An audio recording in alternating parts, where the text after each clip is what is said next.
Mes chers amis, peuple martiniquais rassemblé ici ce soir, merci pour votre accueil.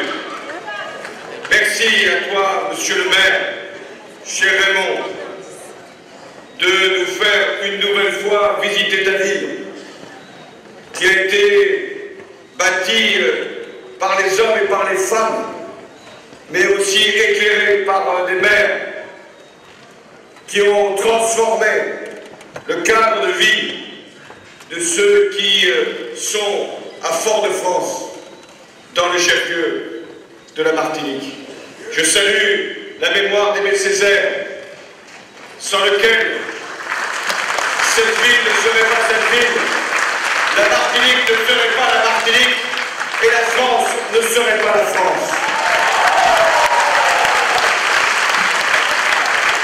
Je salue Serge Letchimy, qui a pris la suite, et quelle suite, et dont je sais qu'il conduira la Martinique vers l'affirmation de ses droits, de son identité, de sa volonté de vivre en dignité et en capacité de montrer qu'elle a toutes les ressources pour être le territoire qu'elle veut être. Je salue tous les élus parlementaires et en premier lieu mon camarade Louis-Jo Branscourt, premier secrétaire de la Fédération et qui est un grand législateur pour la Martinique et pour la France.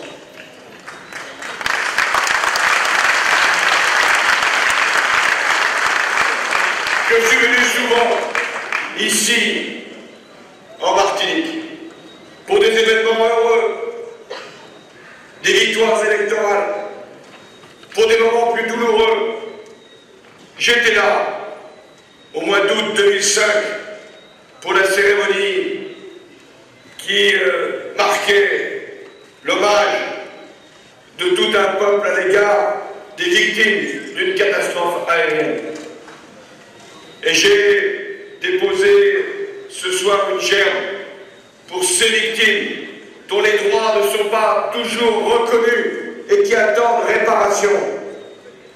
J'étais là aussi dans ce moment si tragique, si douloureux, où vous avez accompagné Aimé Césaire dans sa dernière demeure.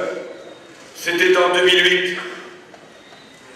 Oui, je suis un ami de la Martinique. Je suis un ami des Antilles. Je sais ce que vous avez apporté. Je sais ce que vous attendez, même si vous ne réclamez rien. Mais ce que vous espérez, c'est-à-dire la reconnaissance, la dignité, l'identité. Je vous ai entendu tout au long de cette soirée, ceux qui s'exprimaient. Je vous ai entendu dire toute l'attente que vous portez sur ma candidature, toute l'espérance que je dois soulever ici, comme partout ailleurs. Je vous ai entendu dire que vous allez vous mobiliser, je le crois. Parce que tout l'enjeu de cette élection, c'est de ne pas savoir si la gauche va gagner ici en Martinique. L'enjeu, c'est de savoir si, avec une participation élevée, vous allez permettre la victoire de la gauche partout en France.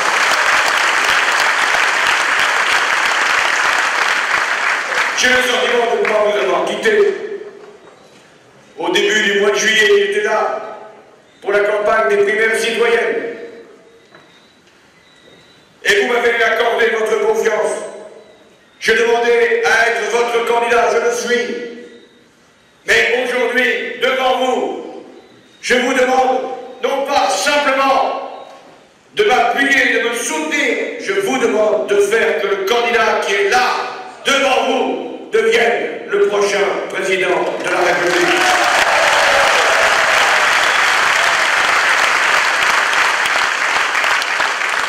Je vous vois rassemblés ici autour de Michel, le président du comité de soutien. Je vous vois rassembler les socialistes, le parti progressistes martiniquais, le mouvement Bâtir, la gauche, les élus ici présents que je salue. Le rassemblement, il est là, enfin presque. Et ceux qui ne sont pas là encore aujourd'hui seront là demain. Parce que le rassemblement de la gauche, c'est la condition pour gagner. Et ce que vous avez montré là ce soir, ici en Martinique, comme hier, les amis en Guadeloupe, c'est que vous, ici, vous vous êtes déjà rassemblés, et c'est le modèle que vous donnez à la métropole, que vous donnez à la France. Si les progressistes veulent gagner, c'est au premier tour qu'ils doivent se mobiliser pour l'emporter.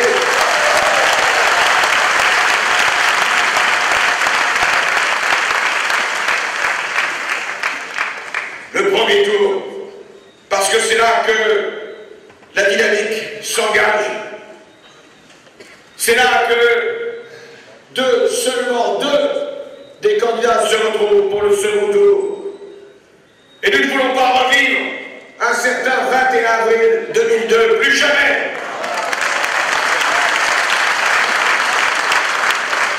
Je me souviens encore de cette soirée-là, terrible moment où nous apprenions sur la foi des estimations que c'était l'extrême droite et que ce n'était pas Jospin qui était au second tour face au président sortant, à l'époque Jacques Chirac. Je me souviens, nous attendions les résultats parce que vous votiez plus tard de la Martinique, de la Guadeloupe, de la Guyane, et c'était trop tard. Alors j'ai fait une promesse, j'ai fait un serment, plus jamais revivre un 21 avril. Alors je vous demande, dans ce moment où l'extrême droite ressurgit, parce que la crise, parce que la souffrance, parce que la désespérance sont les terreaux qui permettent à l'extrême droite, aux idées de haine, de rejet, de repli, de prospérer, je vous demande de mettre la gauche au plus haut, au premier tour, pour conjurer la menace de l'extrême droite et pour battre la droite. Mes chers amis, je viens dans un contexte difficile. Difficile d'abord ici en Martinique. Je mesure les souffrances, les difficultés, les impatiences. Chômage élevé, chômage des jeunes insupportable, accès au logement de plus en plus difficile, la vie chère, et puis ces inégalités insupportables, cette précarité qui gagne, cette pauvreté. Oui, je peux comprendre qu'il y ait de la part de votre peuple l'idée que la République n'est pas là, que la République a manqué à ses devoirs, à ses promesses. Eh bien, je suis le candidat de la République qui doit faire que l'égalité soit reconnue partout et que l'espérance revienne sur tous les visages des citoyens de France.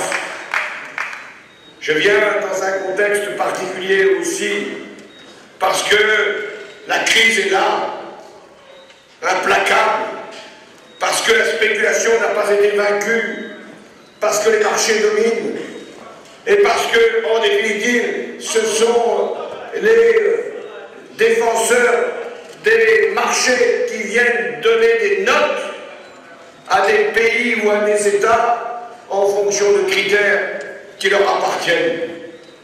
Qui donc a pu, au sommet de l'État, vouloir être évalué par une agence de notation? Qui donc a remis l'appréciation de sa politique à une agence plutôt qu'au peuple français? La confiance que je réclame, elle est celle du peuple français, des citoyens, et non pas une confiance des marchés qui doivent être dominés par la démocratie et qui ne doivent pas soumettre la démocratie. Je viens dans un moment particulier où nous l'avons appris, la perte du triple A été prononcé par une agence.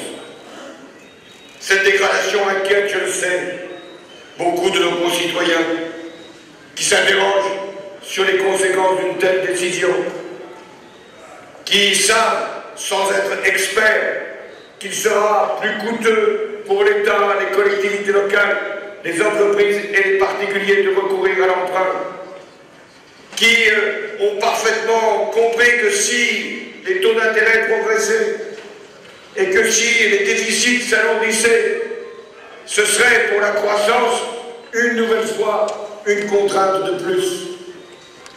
Je sais aussi les craintes face à une crise de la zone euro toujours présente, persistante, qu'il y ait l'appel à de nouvelles disciplines, la menace de nouvelles sanctions, et que ce soit pour notre pays tout entier une austérité supplémentaire qui s'annonce.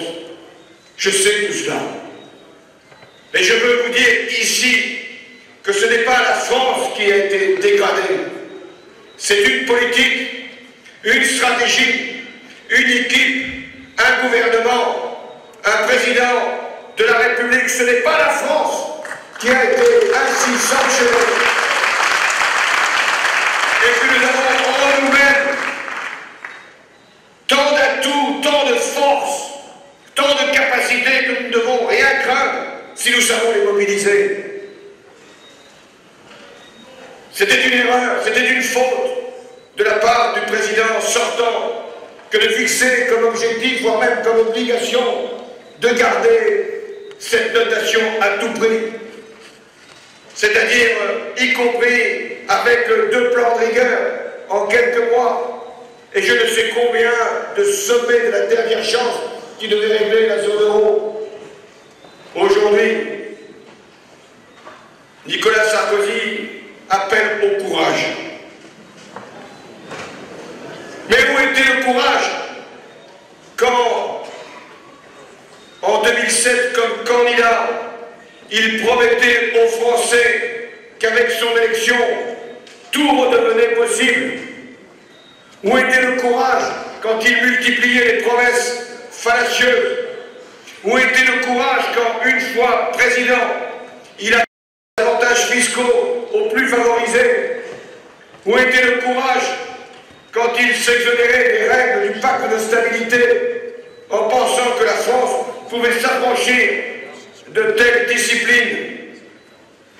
Où était le courage lorsqu'il improvisait une politique au fur et à mesure des conséquences de la crise?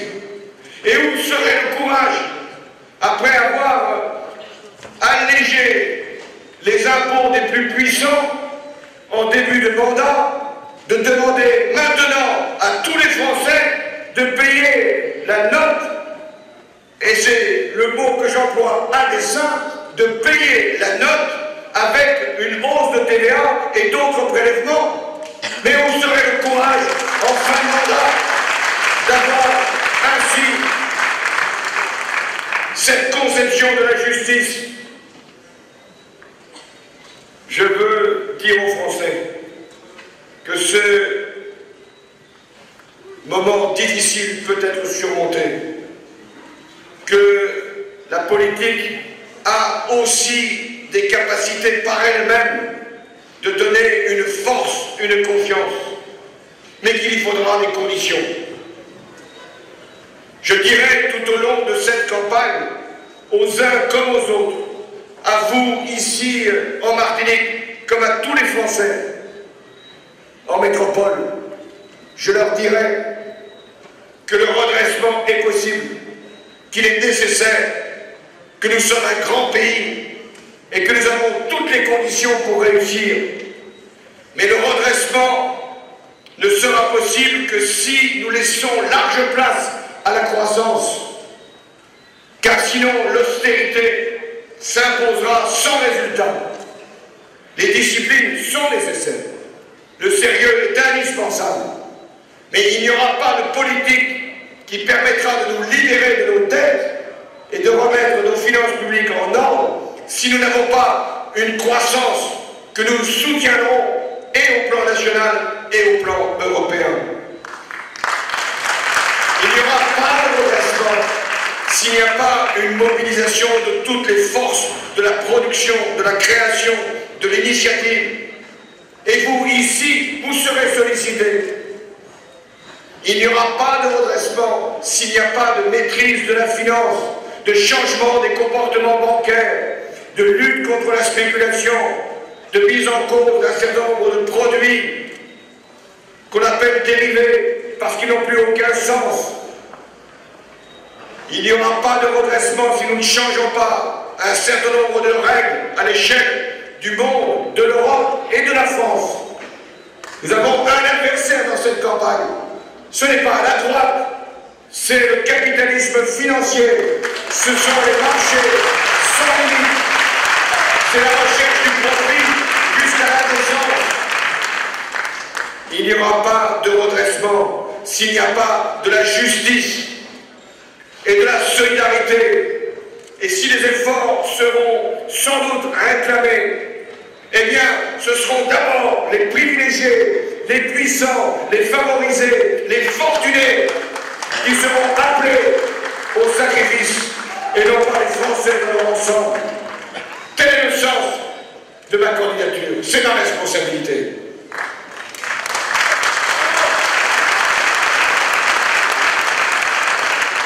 Et c'est pourquoi j'estime que la gauche, oui la gauche, toute la gauche, est mieux placée dans cette épreuve pour redresser le pays. Parce que justement, nous appelons à un changement profond des règles du jeu à l'échelle de l'Europe et de la France. La gauche est mieux placée parce qu'elle porte les idéaux de justice et de solidarité.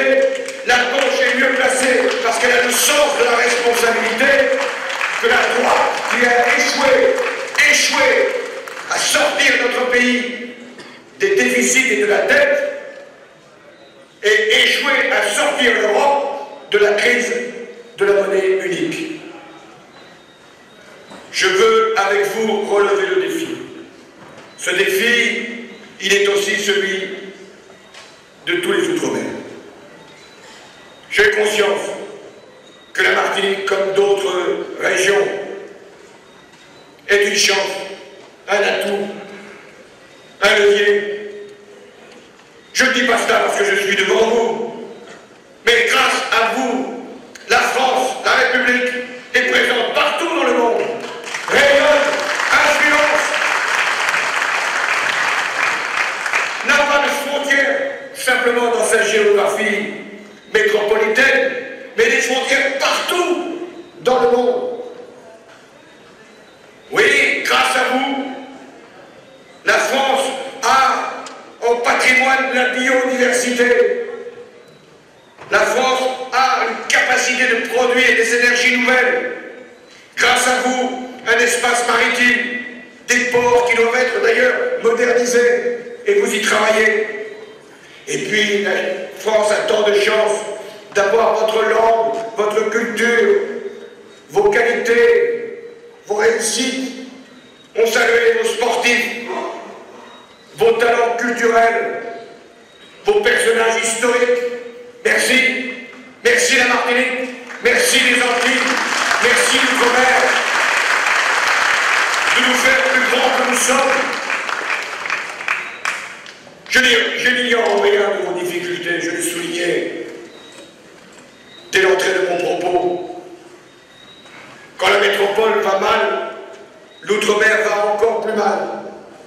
Parce que tout y est amplifié, les prix sont plus élevés, le chômage est plus haut, la pauvreté est encore plus élargie à des catégories qui, en métropole, arrivent à s'abriter.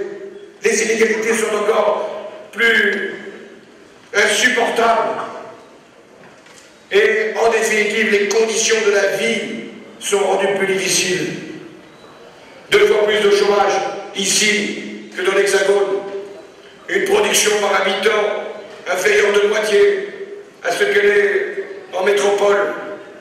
Des ménages 4 fois plus nombreux en proportion à vivre de minima sociaux. Des prix plus élevés pour tout, pour l'alimentation, pour l'essence, et même pour le téléphone, et même pour le numérique, et même pour les taux d'intérêt. Tout est plus cher. Tout est plus cher. Parce qu'un système s'est organisé ainsi. Mais en même temps, tout est plus dur. Parce que là où l'État est attendu, il se désengage, se retire. Je ne peux pas accepter les réductions de postes dans l'éducation nationale. Parce que ici, elles ont encore davantage de conséquences que partout ailleurs, avec la déscolarisation et l'échec. Je ne peux pas accepter que l'hôpital public soit mis en déficit, parce que c'est l'accès aux soins de tous qui est ainsi en cause. Je ne peux pas accepter que les administrations ne soient plus là pour régler finalement ce qu'est leur devoir, l'accompagnement des entreprises, l'accueil des personnes les plus en difficulté. Vous ne demandez rien, mais vous ne demandez que votre droit d'avoir les mêmes conditions que partout ailleurs.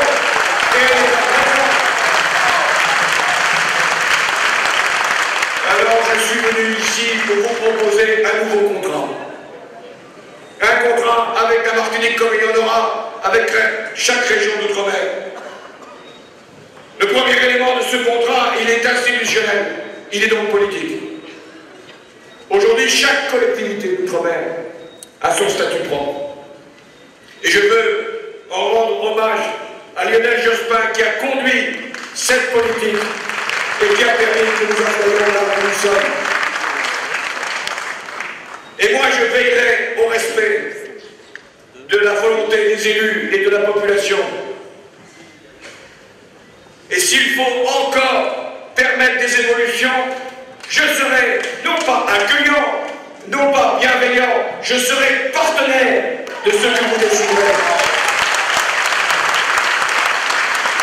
Il est possible aujourd'hui, dans le cadre de la République, d'avoir des habilitations législatives pour les régions. C'est le cas déjà en Guadeloupe, avec Victorin Lurel, que je salue. Eh bien, si vous en décidez ici en Martinique, vous le ferez. Et dans des domaines aussi importants que le développement durable, ou la protection de l'environnement, ou tous éléments de politique que vous voudrez décider.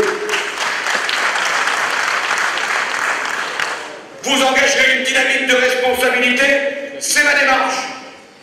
Vous demandez à adhérer aux organisations régionales pour représenter la France, vous aurez mon appui. Sans doute l'État gardera ce qui est de sa compétence. C'est normal. Voilà qu'on me souffle de réponse.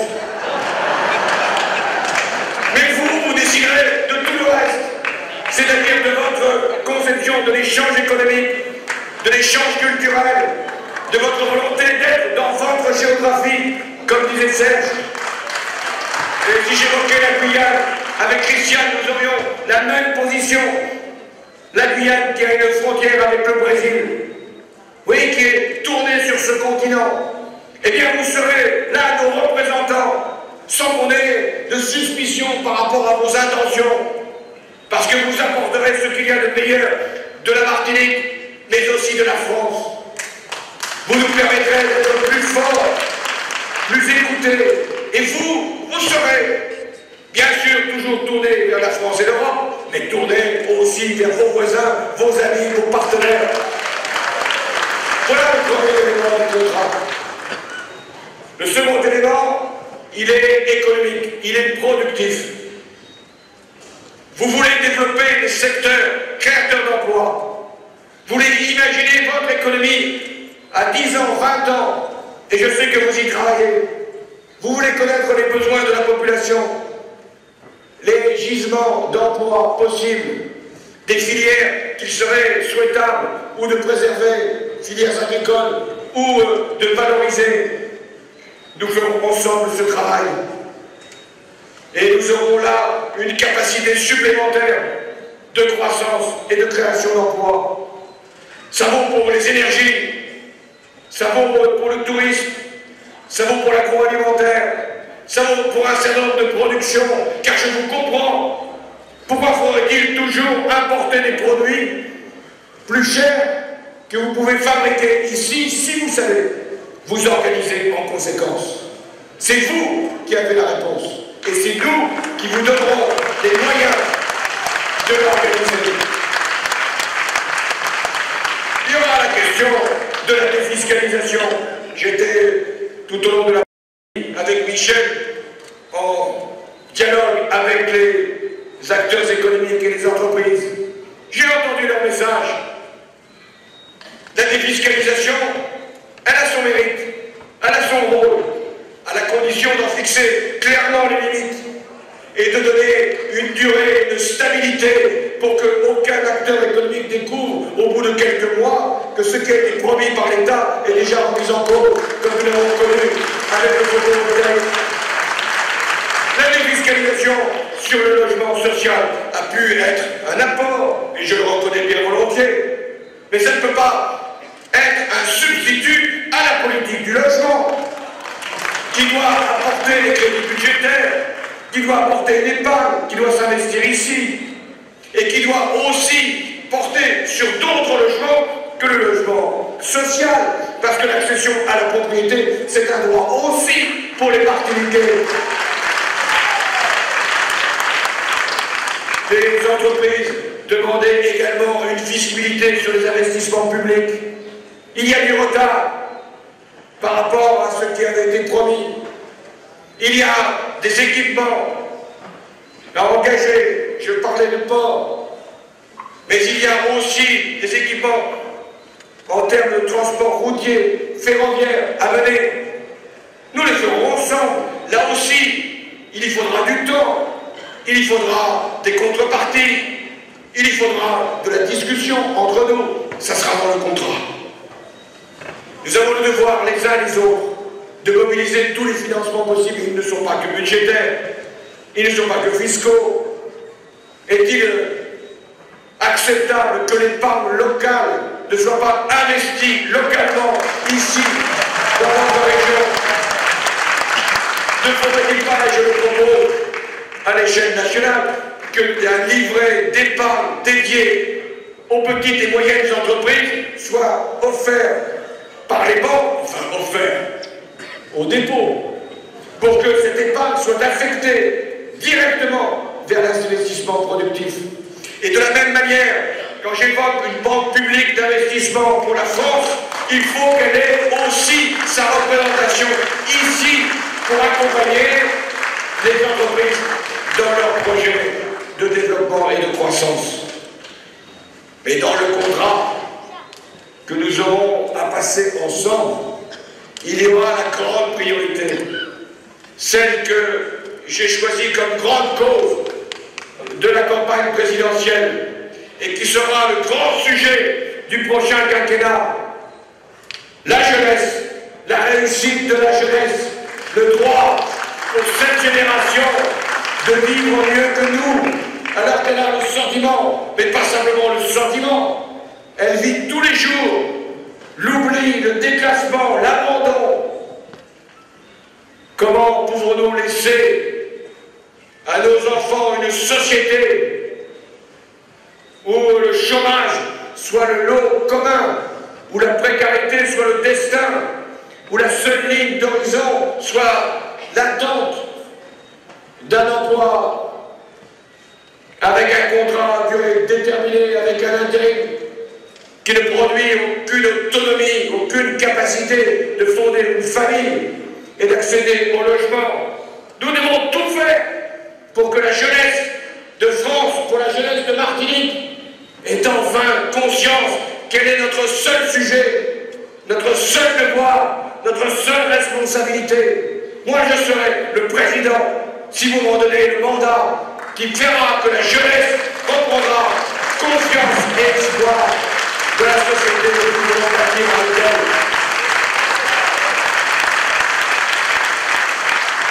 Et c'est pourquoi l'école de la République sera la première priorité budgétaire. Je ne vais pas ici prétendre que nous aurons toute liberté pour dépenser. Nous avons les contraintes que chacun connaît. Il faut aussi une stabilité des effectifs de la fonction publique. Mais les nouveaux emplois que nous aurons à créer seront dans l'éducation et d'abord dans l'école primaire, parce que tout part de la réussite à l'école primaire pour les enfants.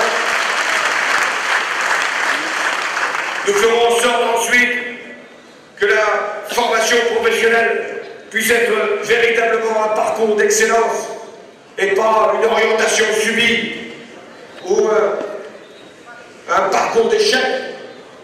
Il y aura toutes les formules de l'apprentissage au lycée des métiers, au contrat d'alternance. Aucun jeune, je dis bien aucun jeune, entre 16 et 18 ans doit être sans solution, ou une formation, ou un contrat d'alternance, ou un apprentissage, ou même un service civique. Tout sauf le désœuvrement, l'abandon, l'oisiveté. Et puis nous avons aussi à faire qu'ici, il y ait une université qui soit dotée des responsabilités indispensables. Une université dont vous devrez être fiers, parce qu'il y aura là toutes les formations d'excellence. Mais je sais aussi qu'il y a d'abord la question de l'emploi. Nous avons des formules qui ont été, hélas, écartées par sectarisme, par le président sortant de son gouvernement. Les contrats aidés, qui ne peuvent pas être une panacée, mais qui étaient pour beaucoup de jeunes une solution qui leur permettait de retrouver confiance dans leur parcours. Eh bien, je le dis ici, les emplois, les contrats d'avenir, ce qu'on appelait les emplois jeunes, seront d'abord pour les quartiers, pour les départements qui sont les plus en difficulté au niveau du chômage des jeunes. Et je proposerai, au-delà de ces emplois du secteur associatif ou du secteur local, je proposerai un nouveau contrat pour l'outre-mer, pour les jeunes, dans le secteur privé. J'ai la formule au niveau national de contrat de génération, c'est-à-dire de permettre qu'un senior dans l'entreprise puisse être le tuteur d'un jeune et que l'entreprise qui fait l'effort de garder le senior et d'embaucher un jeune à contrat à durée indéterminée ne paye plus de cotisation sociale sur les 2 emplois. Mais j'ai bien conscience que pour l'outre-mer, avec le nombre de petites entreprises et les difficultés économiques, cette formule peut être adaptée. Et donc il y aura un contrat de professionnalisation pour que, ici en Martinique, comme dans toute l'outre-mer, il puisse y avoir une incitation forte pour l'embauche de jeunes dans l'entreprise. Moi, je ne veux pas qu'une jeunesse au chômage devienne une jeunesse en rupture, une jeunesse marginalisée, une jeunesse reléguée, une jeunesse oubliée, abandonnée. Je sais bien que la violence progresse ici en Martinique, comme en Guadeloupe. Je ne peux pas accepter qu'à l'insécurité économique s'ajoute aussi une insécurité physique. Je ne peux pas admettre qu'une société comme la vôtre, pacifique, humaine, digne, soit une société gagnée par la peur ou par la crainte de conflits sociaux, mais aussi de conflits familiaux. Car quand il y a le désœuvrement, quand il y a le découragement, il y a toutes les ruptures qui sont possibles. À l'instant, Louis-Joseph disait, il y a peut-être un risque d'explosion. Et Serge ajoutait, oui, une bombe est possible. Eh bien, avant qu'elle n'explose, et ça va ici comme ailleurs, c'est à nous, et donc à moi, de faire en sorte que notre pays et que nos territoires retrouvent la sérénité, la tranquillité et l'espérance. J'ai entendu aussi votre message de culture, parce que vous êtes un peuple de culture, c'est-à-dire un peuple qui cherche dans son histoire, dans sa mémoire, à comprendre et en même temps à dominer ce qui a pu à un moment vous dominer et vous soumettre. Vous êtes un peuple de culture parce que vous êtes un peuple de liberté, parce que vous inventez vous-même les outils de votre émancipation. Vous avez une langue, une belle langue, et vous demandez qu'elle soit reconnue. Et j'ai pris, là encore, un engagement de faire ratifier la charte des langues régionales pour que vous puissiez, ici, sans crainte, que la langue française en soit à baisser ou diminuer. La langue française n'a rien à craindre. La langue française est une langue de liberté. C'est une langue qui se donne au monde. C'est une langue de culture qui s'enrichit de toutes les autres cultures et de toutes les langues qui la constituent. Oui, j'aurais aussi à reprendre cette belle idée de la Cité des Outre-mer qui avait été lancée, là encore, par le gouvernement de Lionel Jospin et abandonnée en chemin par ses successeurs. Cité de l'Outre-mer qui rappellera l'histoire, la mémoire, la culture, les productions de l'Outre-mer, qui s'exposera, qui se livrera, parce que vous êtes, je l'ai dit, la vitrine aussi de tout ce que un peuple, des peuples ont pu construire ensemble. Et s'il faut un ministère de l'Outre-mer, il en faudra. Voilà. Ce ministère de l'Outre-mer ne sera plus placé auprès du ministère de l'Intérieur.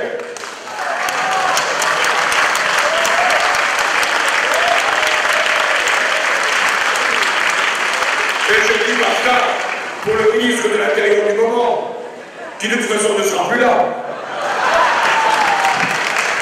Mais tout simplement parce que l'Outre-mer doit être une politique d'ensemble du gouvernement et sera donc placé auprès du Premier ministre pour que tout soit fait pour que nous ayons cette relation de confiance et cette relation contractuelle avec les territoires. La conception de l'Outre-mer, c'est le développement solidaire. Le développement parce qu'il est indispensable. Et c'est vous qui avez à le définir, à l'organiser et à le mettre en œuvre en fonction de vos réalités. Et la solidarité, c'est à nous de la porter, non pas par grandeur d'âme ou générosité, mais parce que nous sommes dans le même ensemble et que nous avons dans notre diversité des droits communs à faire valoir et des intérêts communs à promouvoir. Nous devons montrer de ce point de vue-là l'exemple de ce qu'une société, la nôtre, qu'un grand pays, la France, est capable de livrer au reste du monde. C'est vrai que nous sommes les uns des autres et de façon sûrement différente des grands principes de la Révolution française et de la République. La liberté, la dignité humaine, la fraternité, et vous y ajoutez l'identité. Nous sommes ensemble et nous resterons autant qu'il sera nécessaire et le plus longtemps possible et toute la vie durant, en tout cas la mienne, ensemble, vraiment ensemble, et confiants les uns en les autres, capables d'être unis par des liens qui ne sont pas simplement ceux de l'histoire, qui sont ceux du projet que nous porterons ensemble. Être français, c'est bien sûr se retrouver par naissance ou par les hasards de la vie quelquefois, ou la volonté d'y venir. Mais être français, c'est d'être porté par un projet qui nous dépasse. C'est d'être une grande nation qui s'ouvre au monde et qui ne craint rien de perdre son identité en étant ouverte, solidaire et généreuse. Chers amis, c'est pour la France, pour cet idéal, pour la République, pour l'égalité, pour la solidarité, pour la reconnaissance de chacun dans le même ensemble que je suis candidat à l'élection présidentielle. L'enjeu pour ce scrutin qui s'annonce, à peine 100 jours avant le premier tour. Il faut commencer à prendre vos dispositions. L'enjeu, c'est bien sûr le changement. Vous l'avez scandé, ce slogan, le changement. C'est maintenant. Changer, oui, il faut changer. Et je l'ai entendu en faisant quelques pas au milieu de la presse et de la population. J'arrivais quand même à distinguer. J'ai entendu bon nombre d'entre vous, ou de ceux qui étaient là, me dire « Nous n'en pouvons plus. Ça ne peut que trop durer. Vous êtes le changement. Nous sommes le changement. Mais il nous faudra changer le président. C'est la condition. Mais faire bien plus que ça.